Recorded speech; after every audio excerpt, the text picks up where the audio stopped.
Olá, é um prazer estar com vocês aqui no chat. Eu estou vendo que o Valdinei está ao vivo e quem mais estiver. Lembrando que vocês podem nos fazer perguntas, não é? Eu sou Fátima Mora, a tutora do curso IAD. Eu tenho aqui várias perguntas hoje do Leonardo Paixão, do Fernando, da Tereza. A Tereza, como sempre, né, uma perguntadeira de primeira, mas eu vou responder primeiro a pergunta do Fernando, que ele nos diz o seguinte: estou na terceira semana de curso. Parabéns, Fernando, seja bem-vindo, aqui é o online da SPPI.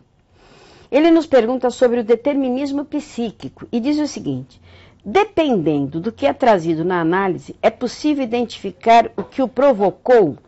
Veja bem, Fernando, o determinismo psíquico, você está perguntando o que provocou o determinismo psíquico, né?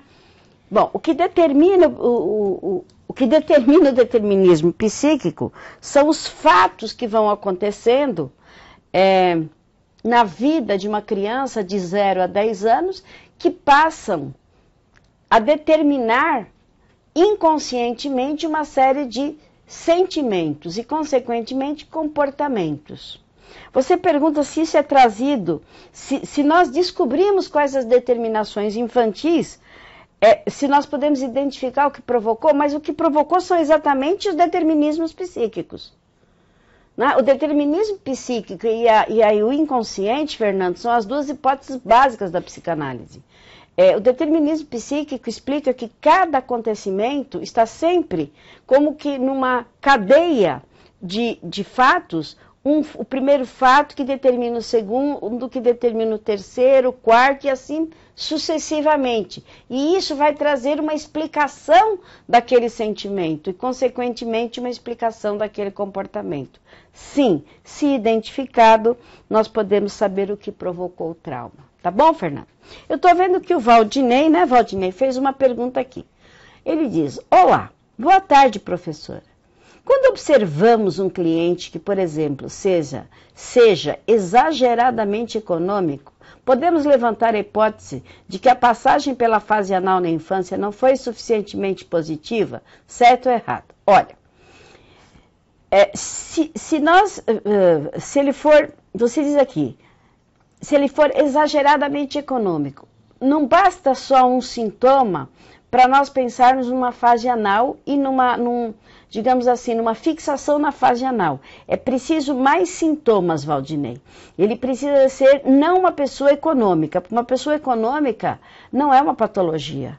Ele tem que ser um avarento, porque ele retém fezes, ele retém tudo. Ele retém palavras, portanto ele tem dificuldade de falar, ele retém emoções. Não é que ele não assinta, mas ele tem dificuldade de pô-las para fora, porque é um prazer. Na fase anal, há o prazer em reter o esfíncter. Não é? E tudo, então, a pessoa que ficou fixada na fase anal, ela tem prazer e retenção. Prazer no fato de reter. Então, por exemplo, essa pessoa ganha muito dinheiro, mas ela só fica feliz quando ela vê o dinheiro no banco rendendo. Se ela gasta um pouco, ela fica infeliz, ela tem desprazer. Então, você precisa mais do que um sintoma do que apenas ser econômico exageradamente. Ele precisa ter todos os sintomas da fase anal.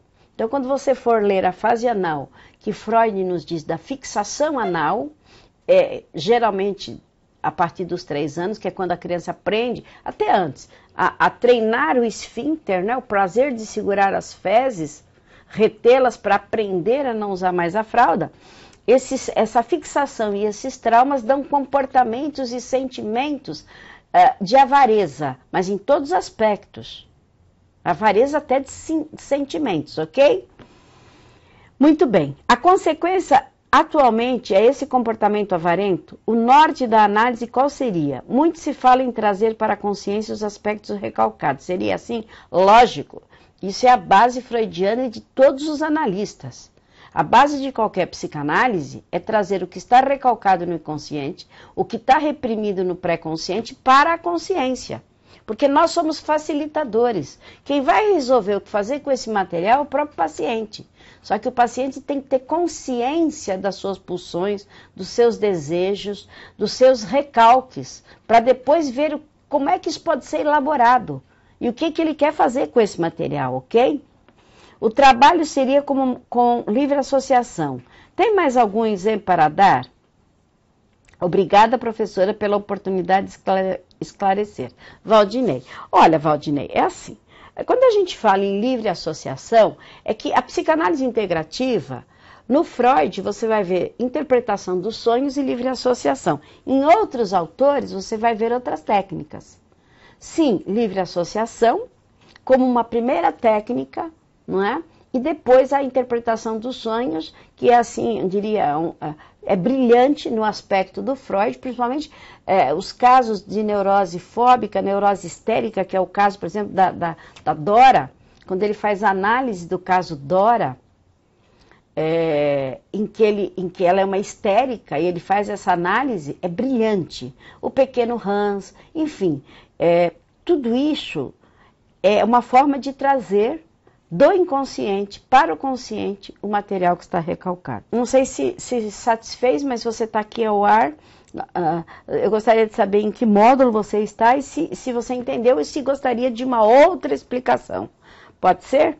Porque eu tenho aqui também, o suporte me manda aqui no celular, então às vezes eu tenho que olhar algumas perguntas que ficam aqui. Tenho da Leda. Boa noite, acabei de assistir um filme muito bom. A impecável atuação do ator Montgomery Clift no descobrimento do aparelho da psique. Montgomery Clift foi o artista que já faleceu, que protagonizou a vida do Freud em Freud Além da Alma. Eu não sei se é esse filme que ela acabou de assistir. Gostaria de saber como a psicanálise trabalha a culpa do adulto com a descoberta da sexualidade infantil. Se é a paciente que reage de forma negativa ao tratamento. Leda, claro que é a paciente que reage de forma negativa ao tratamento, mas não é porque é sexualidade. É porque, na verdade, não é a sexualidade que constrange ou que aborrece, mas é o sofrimento. E se o sofrimento estiver ligado à sexualidade, também. Mas quando Freud fala de sexualidade, Leda, ele não está falando de genitalidade, exatamente de uma relação sexual, mas de um desejo edípico, de um desejo infantil, onde a criança não tem o conhecimento e o aparelho genital para gozo. Então, assim, é preciso que você entenda que nós estamos falando de uma sexualidade infantil. Não constrange. Tá bom, meu bem? O Valdinei disse que ajudou muito, obrigado. Fiz alguns cursos gratuitos. Está convidado a fazer o nosso curso de formação, porque, pelo visto, você tem uma boa conduta nas suas perguntas. Muito obrigada. Se não, continue nos assistindo. Agora eu tenho uma pergunta do Leonardo Paixão. Quero crer seja psicanalista e talvez nosso aluno. Muito boa pergunta. Quando o complexo de Édipo não for resolvido, entre aspas, adequadamente, este não é o termo, pois como psicanalista entendo e sei que vocês colegas psicanalistas integrativos também sabem disso, como no caso em que tal complexo gera uma perturbação como a pedofilia. Pera lá, Leonardo. Não existe nada em psicanálise que diga que complexo de Édipo gera pedofilia do ponto de vista dos grandes autores da psicanálise. Freud, Jung, Reich, Lacan. Isso é uma especulação de alguns autores da modernidade, ok?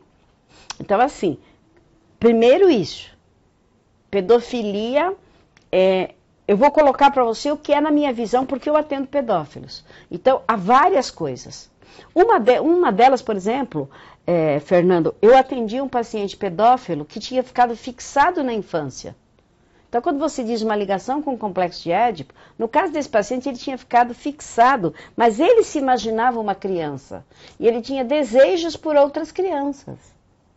Não porque ele fosse um adulto, ele se sentia uma criança. Ele, inclusive, trazia um CD do Balão Mágico para poder lembrar da infância. Ele nunca tocou em nenhuma criança, ele apenas tinha desejos. Com a terapia psicanalítica, ele deixou de ter esses desejos. Mas nunca teve a ver com o complexo de Édipo, que, aliás, no caso dele era invertido, ele tinha uma questão homossexual resolvida, mas não necessariamente que nós tenhamos no complexo de Édipo, até porque a pedofilia, há um estudo sobre ela. Não sei se você sabe que em cada 100 brasileiros homens, um é pedófilo, e existe pedofilia feminina. No próximo chat eu vou voltar nessa questão, porque eu achei muito interessante, Fernando. Eu estou vendo que a Nádia, Oi, Nádia, tudo bem? Ela nos pergunta, oi, professora, tudo bem? Minha tecla de interrogação estragou. Desculpe, vou colocar a pergunta. A esquizofrenia e a bipolaridade são difíceis de serem separadas? Não, até porque elas não têm nada a ver uma com a outra. Veja bem, a esquizofrenia, ela tem vários tipos. Ela é uma patologia com prognóstico diferente da bipolaridade. O esquizofrênico, ele poderá ter delírios, dependendo de que tipo de esquizofrenia, qual a etiologia, qual a gênese de tudo isso. A bipolaridade, o nome, esse é o nome atual. O antigo nome da bipolaridade era psicose maníaco-depressiva. Então vamos dizer que a bipolaridade poderá ser uma psicose. Por quê? Porque você tem hoje 10 tipos de bipolaridade.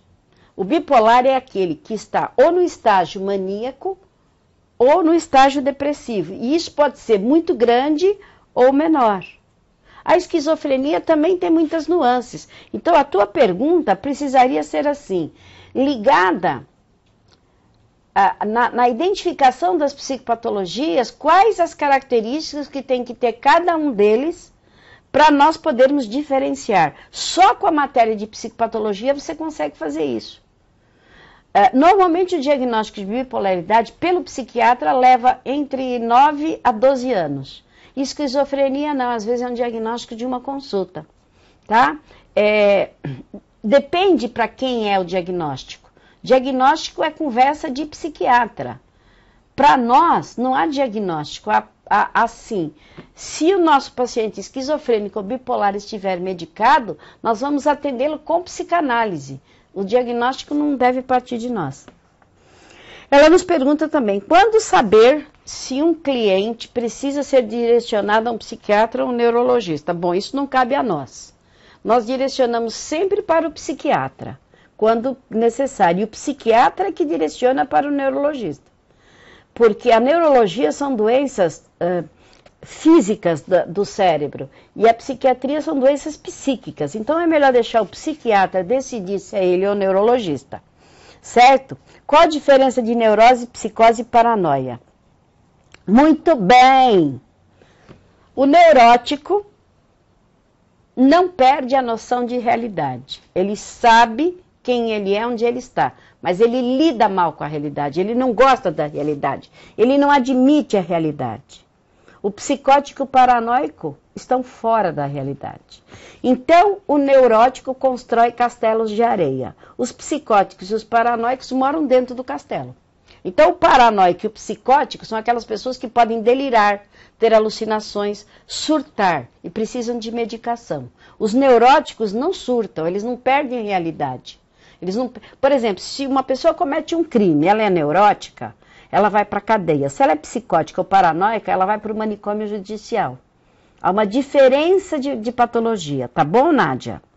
Leda, oi? Então, assim, eu espero que vocês estejam entendendo, porque às vezes as perguntas que vocês nos fazem, talvez porque vocês estejam no início do curso, porque veja bem, se você não passa pelo módulo de psicopatologia, fica muito complexo você muitas vezes entender a diferença. Os psicanalistas, principalmente os que têm pouco tempo de início de carreira, não devem estar atendendo bipolares nem esquizofrênicos. Isso é uma coisa para os psicanalistas e psicólogos mais experientes, com mais tempo de carreira. E as psiconeuroses graves também, né? Todos somos neuróticos? Todos. Só que em instâncias diferentes, né? Existem as neuroses convivíveis, são aquelas neuroses que a gente consegue conviver com as pessoas, e aquelas neuroses que são perceptíveis às pessoas que nem sequer da área psíquica são, tá bem? Eu tenho aqui uma pergunta da Tereza. A Tereza, toda semana, ela está nos perguntando, né? A Tereza nos fez a seguinte pergunta. Ela pergunta assim, onde é que está mesmo a pergunta dela? Ela nos perguntou o que é, para eu explicar melhor o que é uma lacuna. Ela fez várias perguntas aqui. A lacuna, dentro da visão de Freud, é o seguinte. Suponhamos, Tereza, que você fez tua mamãe e teu papai fizeram teu aniversário de 11 anos. E foi uma festa muito legal, foi a sua avó, foram seus amigos, né? E foi uma festa ótima. Você está aí com os seus, sei lá, 40 anos e você simplesmente não lembra desse aniversário. Há uma lacuna na tua psique. Todo mundo foi no aniversário, está cheio de fotos, né? Tua mãe está viva, tua avó está viva, todo mundo fala e você não lembra. Então isso é uma lacuna. Você ficou com uma lacuna, Tereza, aonde existiu o fato, mas você não se lembra, está recalcado, está reprimido. Então, por alguma razão, você tem que descobrir por que isso é um fenômeno lacunar. Por que você não quer lembrar? O que será que você sentiu de ruim que fez com que você tivesse uma amnésia, uma lacuna? Ok, Tereza? Olá, Lucas, tudo bem? Lucas, você está em que módulo? O Lucas nos pergunta o seguinte. Nossa, hoje está animado esse chat, hein? Estou gostando de ver vocês aí. Os psicóticos podem ser pacientes de psicanalistas ou somente de psiquiatras? Se sim, como é geralmente a evolução desse paciente? Muito bem, Lucas. Os psicóticos que estejam sendo tratados por um psiquiatra devem fazer terapia psicanalítica, sim. Eu atendo e atendi muitos, até terapia de grupo. E eles têm uma evolução maravilhosa. Porque o psicótico foi alguém que não aceitou a castração e que o amor da mãe não foi o suficiente. É alguém que precisa de muito amor, de muita paciência. Então, sim, vamos tratar os psicóticos. Porém, precisamos ter muita experiência com os neuróticos para depois passar com os psicóticos. Eu tenho até a experiência de tratar os psicóticos com brinquedos de crianças, como se fosse uma terapia infantil. E eles respondem muito bem a isso.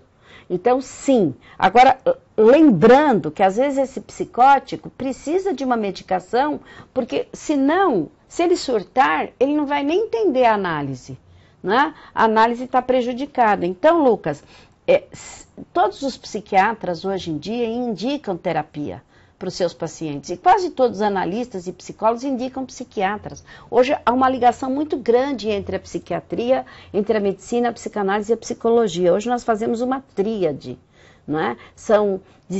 Somos profissionais que fazemos um trabalho interdisciplinar de tratamento, onde já não existe um sem o outro. Então, sim, parabéns pela pergunta, viu, Lucas? Gostei muito. E você, Leda, tá bem? Nádia?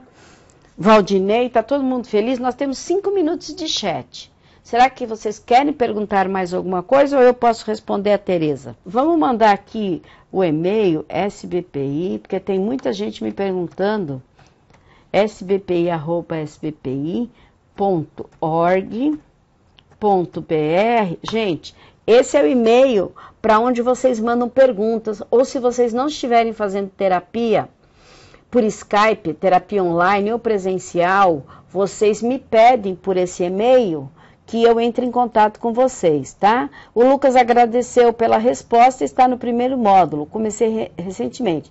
Então, Lucas, se você precisar fazer terapia, pede aí no sbpi@sbpi.org.br, vocês todos, que eu sou responsável por indicar analistas para vocês, ou presencialmente ou via Skype, porque se você mora longe da escola, você poderá fazer a terapia via online também, tá? Você tem que fazer 100 horas de análise para você começar a estagiar no 2º ano de curso. Então, quanto mais rápido você começar, mais rápido você termina, tá bom?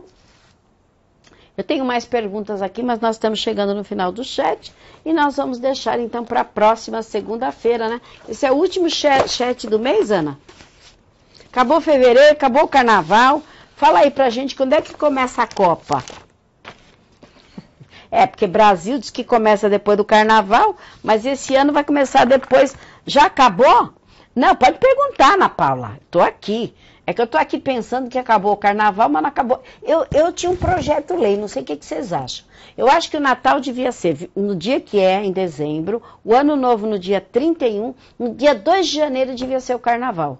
Aí a gente fazia o carnaval no dia 2 de janeiro e fevereiro, pronto. O Brasil começava. Vocês me apoiam? Gente, muito obrigada. Até a próxima segunda às 17 horas. Aqui estarei com vocês com mais um chat na Psicanálise Integrativa. Obrigado.